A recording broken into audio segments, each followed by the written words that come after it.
Hi, this is Tea Time Midlife Edition, and I'm your host, Regina Young. And today's guest is Susan Salenger. How are you, Susan? Hi. Oh, I'm fine, and thank you so much for having me. Yes, absolutely. My pleasure. You know, today, Susan, our topic is sideline, how women can navigate a broken system. And let me tell you a little bit about Susan. Susan is the author and researcher behind the book Sideline: How Women Can Navigate a Broken Healthcare System. Sideline explains that many ways in which women manage and sometimes mismanage their healthcare. It was released in April 2022. Susan explains how women typically are the gatekeepers of their family and they take care of everyone else, and then they undermine their own healthcare. So, this is Susan. Hi.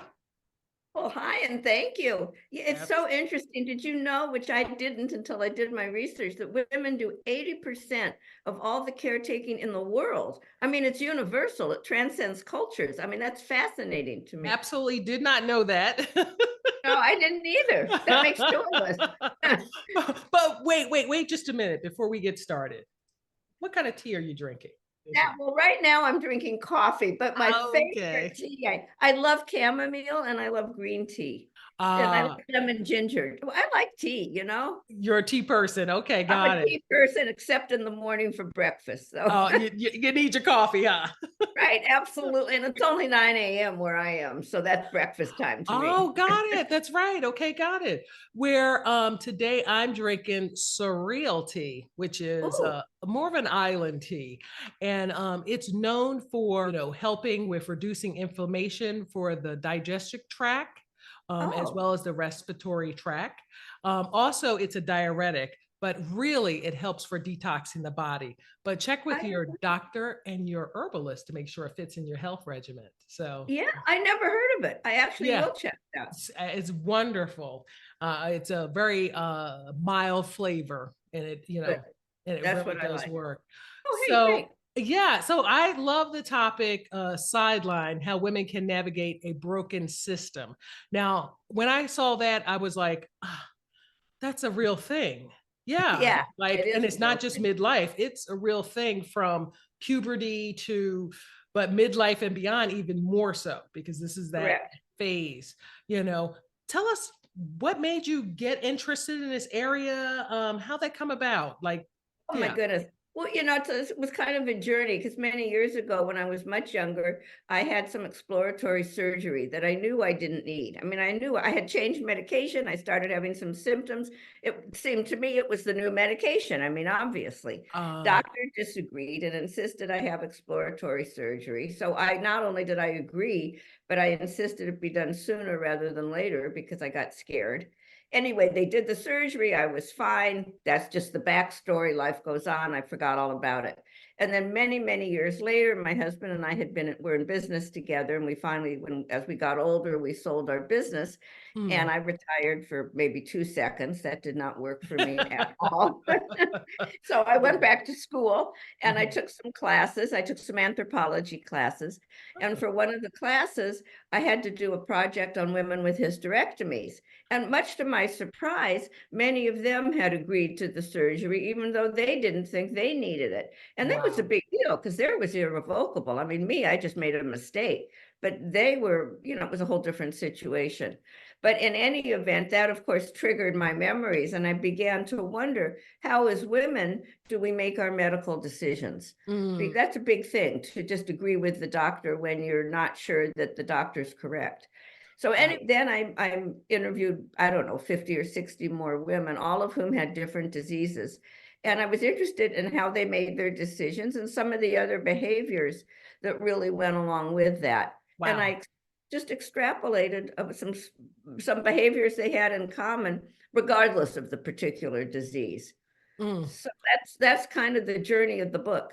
Wow, that is a very powerful because I think a lot of women, you're right, we just agree. And sometimes we're not even clear that that's really the problem. That's usually the symptom. Yeah, Right. it's really the problem. That's usually the symptom.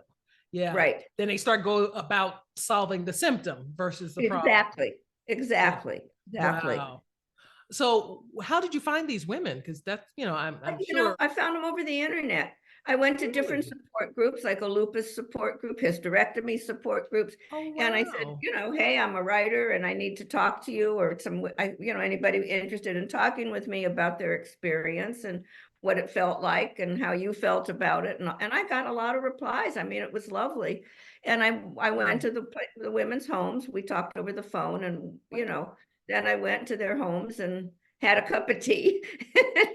See, it works every time. Yeah, right. It does.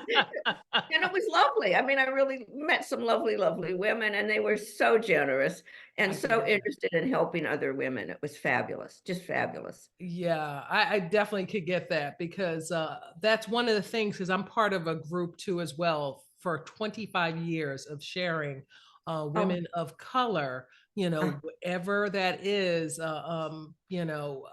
what's going on with you physically. Can you take some tests?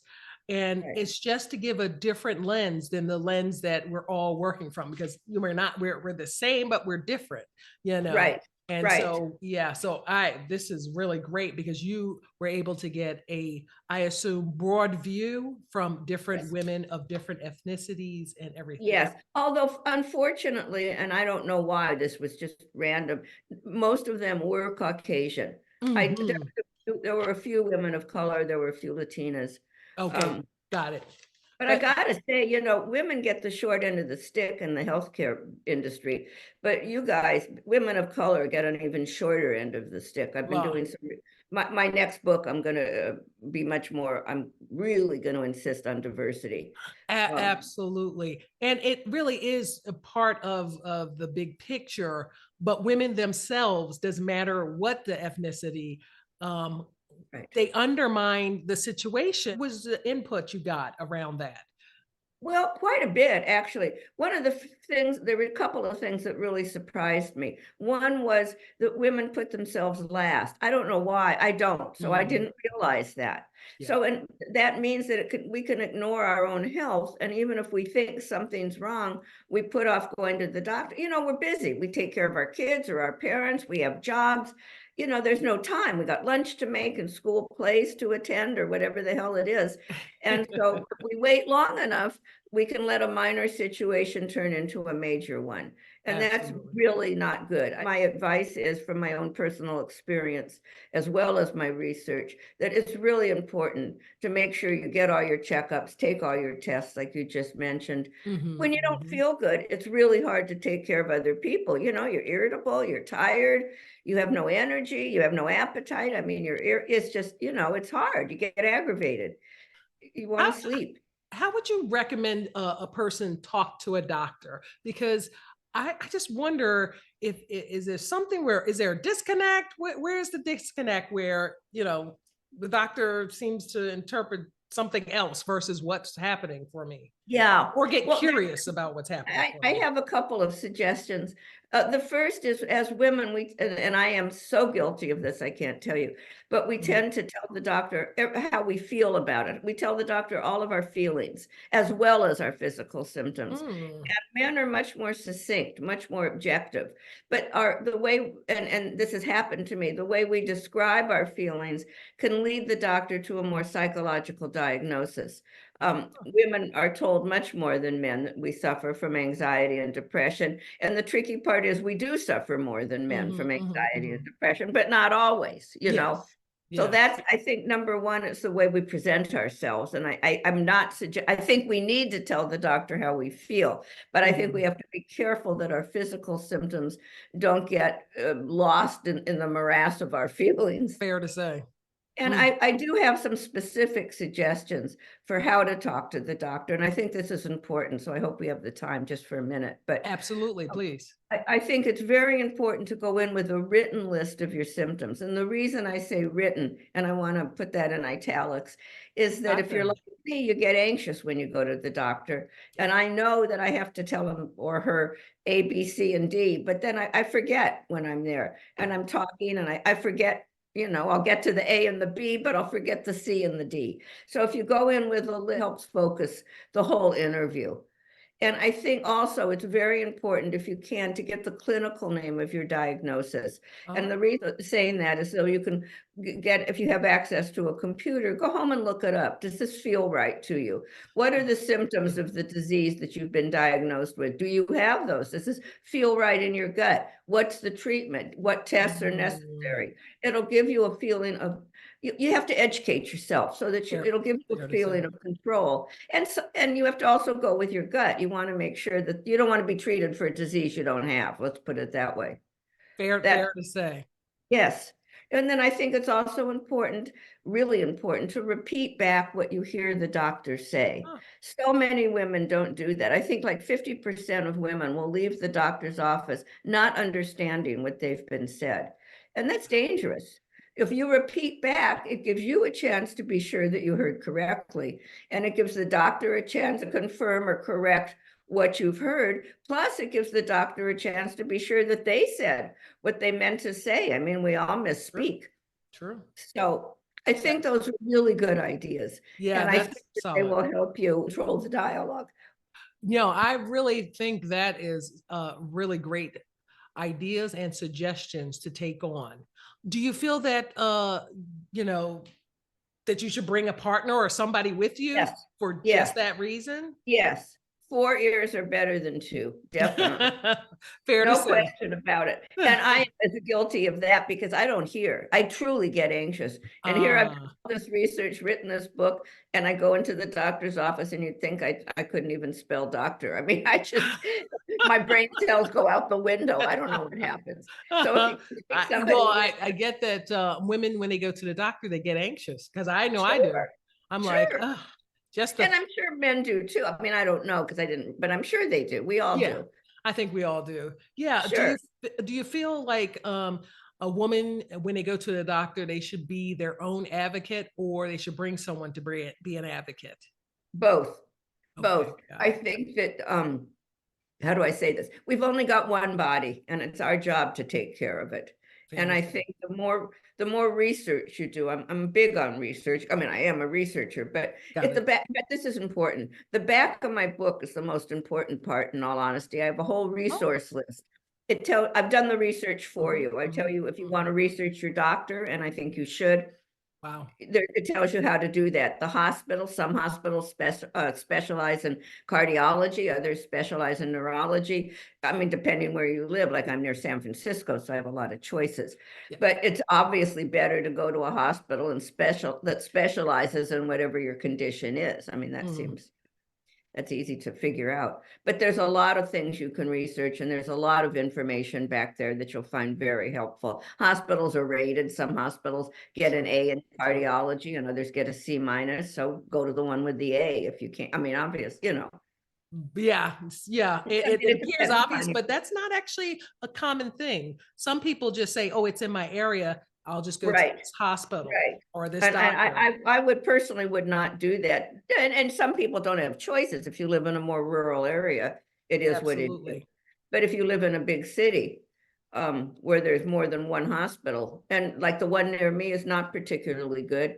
The ones in San Francisco are better. I'm about an hour from 40 minutes from San Francisco. So the book is such a great resource because it really does offer, more than ideas, actually actionable things you could literally take on to help yourself. And let me just say, I really seriously recommend the print edition. It's available in Kindle, but it's a resource. It's not a page turner. I mean, this is not Nora Roberts, this is something that should be, I wish I could write as well as she. Should a lot more money.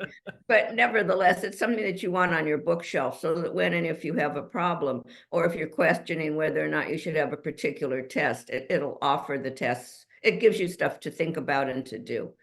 Yeah, and it sounds like it helps women to do their due diligence. Yes, it does. Absolutely.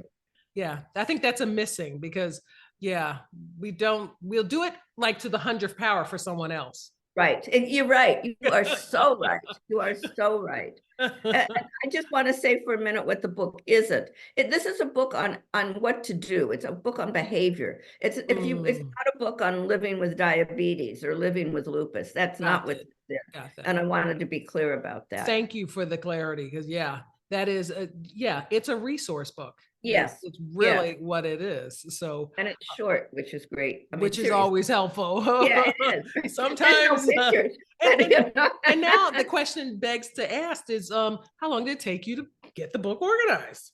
Oh my goodness, I'm embarrassed to say it took 10 years, I not full time, understand. obviously. But it was first of all, it was I've been writing all my life because I wrote the scripts. We were in the film business. Okay. But nevertheless, but I had to learn what I was doing. I'm on a second book now and it's going much faster. But I had to learn how to research, how to organize my files and my notes. I mean, it was a huge learning curve. And my kids were younger when I started it. Well, no, I guess I had young grandchildren. It wasn't my Okay, kids. got it. But never, I mean, so I was distracted for Uh, part of it. You know how that goes. yeah, oh, absolutely. You were living life. Yeah. And Yes, I was. that's Right, midlife. right, right, right. But this is your second act. So this It is is indeed. And awesome. in fact, that leads me to say something only because of I know what your audience is a little bit, is everybody said, why are you writing a book? You're in your 60s, your 70s. I mean, you're too old. And I'm thinking I'm in my 60s and 70s anyway. I might as well have a book. I'm 81 now and I'm writing my second book and I'm getting the same Extraordinary. stuff. Why are you doing that? Well, because it gives me a great deal of satisfaction. Absolutely. And you I make can. fun anyway. What am I going to do instead? Yeah. Get bored. I really like you can. So why not? Right. Exactly. Exactly. That's me. Yeah. That is awesome. How can people get a hold of you? Because that's just Ah, really great. And how can they get the book and all that? well, the book is available on Amazon. It's available wherever books are sold. My name is spelled Salenger, so it has a little different spelling, but just put in sideline. You'll get a bunch of sidelines because everybody used that title, which I found out afterwards. But it'll be there.